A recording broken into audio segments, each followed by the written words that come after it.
Welcome back to BCN news. పశ్చిమ గోదావరి జిల్లా నరసాపురం మండలం చిట్టవరం గ్రామంలో డిప్యూటీ సీఎం పవన్ కళ్యాణ్ జన్మదిన వేడుకలు ఘనంగా నిర్వహించారు. ఈ కార్యక్రమానికి ముఖ్య అతిథిగా నరసాపురం ఎమ్మెల్యే సతీమణి సునీత పాల్గొని రక్తదాన శిబిరాన్ని ప్రారంభించారు. ఈ సందర్భంగా ఆమె మాట్లాడుతూ డిప్యూటీ సీఎం పవన్ కళ్యాణ్ గారి ఆశయాలు అనుగుణంగా ప్రతి ఒక్కరూ నడుచుకోవాలని అన్నారు. ఈ కార్యక్రమంలో పొలిశెట్టి సత్యబాబు, కృష్ణ, కోపెల శ్రీను, కూటమి నాయకులు, కార్యకర్తలు పాల్గొన్నారు.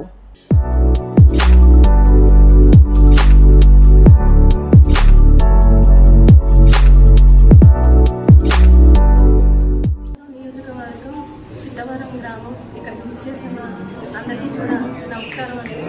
ఇక్కడ అందరూ కూడా పవన్ కళ్యాణ్ గారు పుట్టినరోజు వేడుకలు ముందుగా అడ్వాన్స్గా చేస్తున్నారు. వాళ్ళందరికీ కూడా చాలా ధన్యవాదాలు. మేము ముఖ్యంగా చెప్పేది ఏంటంటే పవన్ కళ్యాణ్ గారు మంచి ఆశయాలతో వచ్చారు. వాళ్ళందరికీ కూడా మీరు ఈ విధంగా సపోర్ట్ చేయడం మేము చాలా సంతోషిస్తున్నాము. పవన్ కళ్యాణ్ గారిని ఇంకా మనం చాలా పుట్టినరోజులు చాలా సంతోషంగా చేసుకోవాలని మీరందరూ కూడా ఇలా ఆశీర్వదించడం మాకు చాలా సంతోషంగా ఉంది. ఇక్కడ బ్లడ్ బ్యాంక్ కూడా ఏర్పాటు చేశారు. ఇలాంటి మంచి కార్యక్రమాలు చేయడం ఆయనకి చాలా సంతోషం. మీరందరూ కూడా ఆయన ఈ విధంగా ఎంకరేజ్ చేయాలని చెప్పేసి ఆయనకి సపోర్ట్ చేయాలని మేమందరం కోరుకుంటున్నాము. మీ అందరికీ చాలా ధన్యవాదాలు. ముఖ్యమంత్రి చంద్రబాబు యుగ పురుషుడని, దేశ రాజకీయాల్లో అపర చాణక్యుడని టీడీపీ రాష్ట్ర అధికార ప్రతినిధి పిఠాపురం మాజీ ఎమ్మెల్యే వర్మ కొనియాడారు. చంద్రబాబు మొట్టమొదటిసారి ముఖ్యమంత్రిగా ప్రమాణ స్వీకారం చేసి 30వ సంవత్సరంలోకి అడుగుపెట్టిన శుభ సందర్భంలో పిఠాపురం టీడీపీ కార్యాలయంలో మాజీ ఎమ్మెల్యే వర్మ నేతృత్వంలో అభినందన సభ నిర్వహించారు. ఈ సందర్భంగా ఉమ్మడి విభజన అనంతరం ఆంధ్రప్రదేశ్ రాష్ట్రానికి చంద్రబాబు చేసిన సేవలను పలువురు కొనియాడారు. నీతి నిజాయితీతో ఉన్న చంద్రబాబు నాయుడు గారికి మచ్చ కలిగించాలని బురద జల్లినా సరే వీరోచితంగా పోరాడి మరి బయటికి రావడం, అదేవిధంగా ఎండా వాన అనకుండా పార్టీ కోసం ఆర్ఎస్లో రాష్ట్రం అంతా తిరిగి ఈరోజు కూటమి ప్రభుత్వాన్ని అధికారంలోకి తీసుకొచ్చిన ఘనత కూడా మరి చంద్రబాబు నాయుడు గారిని.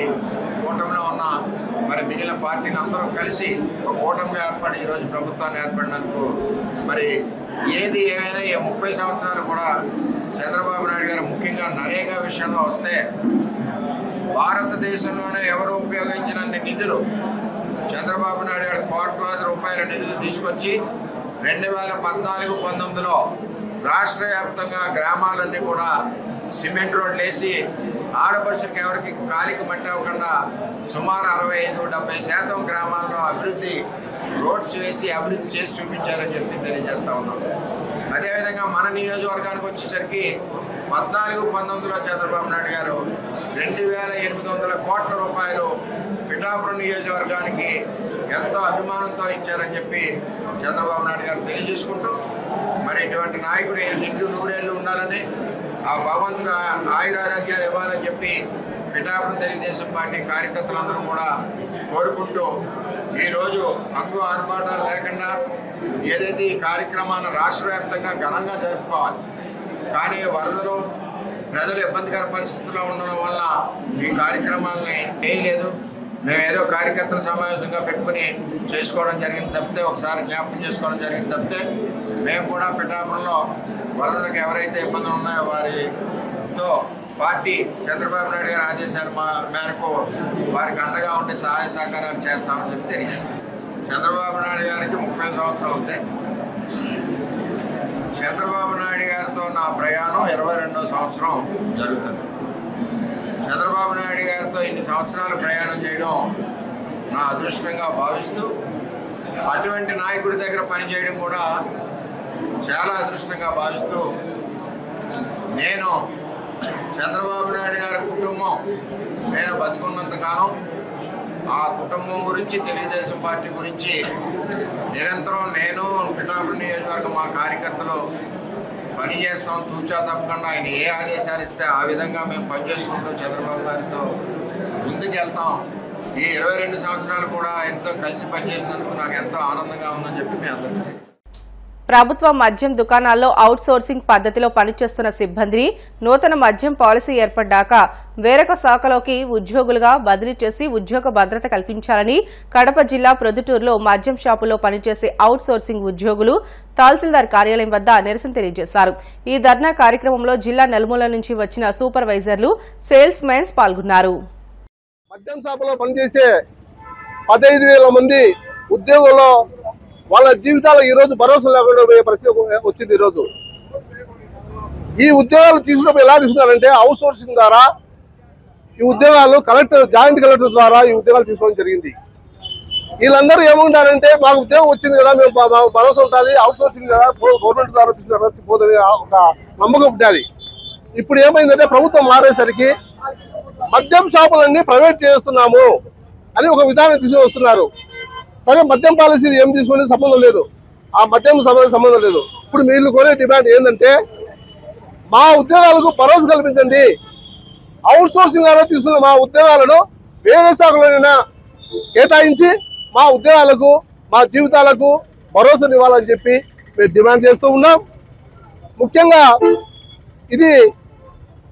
ఈ విధానాన్ని అన్ని శాఖల్లో కూడా చేయాల్సి ఉంది. ఎక్కడైనా కూడా ప్రభుత్వం మారుతానే ఉద్యోగాలు పోయే పరిస్థితి ఉండకూడదు.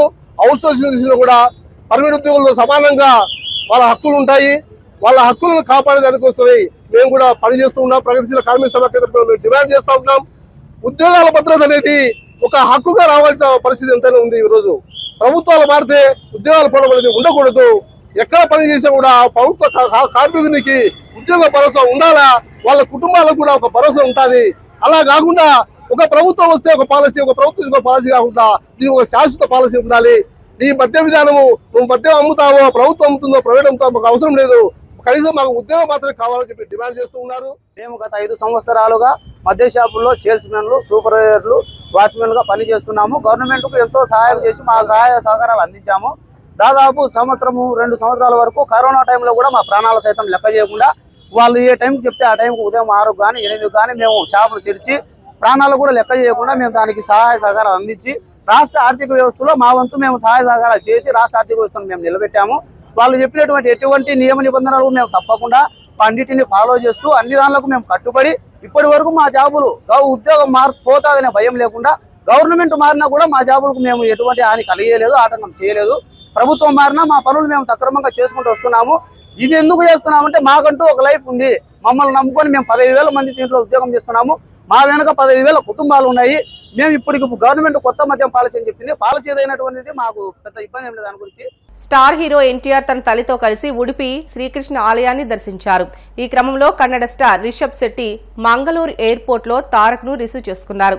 అనంతరం రిషబ్ శెట్టి డైరెక్టర్ ప్రశాంత్ రీడ్ తారక్ ఫ్యామిలీతో కలిసి ఉడిపి శ్రీకృష్ణ మఠాన్ని దర్శించుకున్నారు. తారక్ అమ్మమ్మ ఊరు మంగళూరు దగ్గరలోని కుందాపుర. హీరో రిషబ్ శెట్టిది కూడా అదే ఊరు. తారక్ తన అమ్మ కోరిక మేరకు ఫ్యామిలీతో కలిసి సందర్శించడానికి వచ్చినట్లు తెలుస్తుంది.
వార్తలు ముగించే ముందు ముఖ్యాంశాలు మరొకసారి. మంగళగిరి నియోజకవర్గంలోని వరద ముంపు ప్రాంతాల్లో పర్యటించిన మంత్రి నారా లోకేష్ బాధితులను అన్ని విధాలుగా ఆదుకుంటామని భరోసా. రాష్ట్రంలో మహిళలకు రక్షణ కరువైంది. కూటమి ప్రభుత్వంపై నిప్పులు చెరిగిన మాజీ మంత్రి రోజా.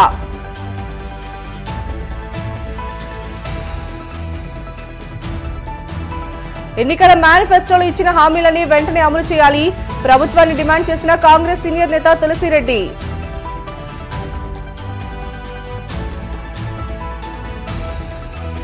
కర్ణాటకలోని ఉడిపి శ్రీకృష్ణ ఆలయాన్ని కుటుంబ సమేతంగా దర్శించుకున్న జూనియర్ ఎన్టీఆర్.